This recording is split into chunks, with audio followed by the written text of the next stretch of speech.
Um bom 2026 a todos. Que nós tenhamos mais percepção.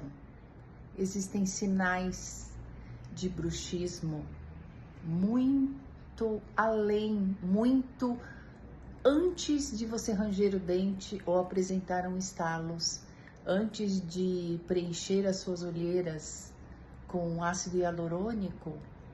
Veja se a causa não pode ser uma sinusite, um problema de sono.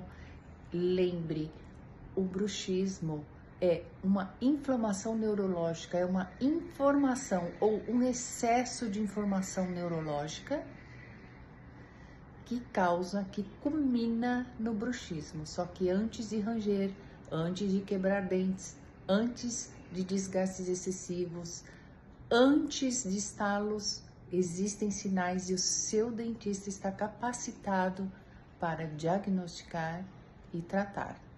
É o que eu desejo para 2026 e tratar da forma mais adequada, de acordo com o diagnóstico assertivo. Vamos em frente.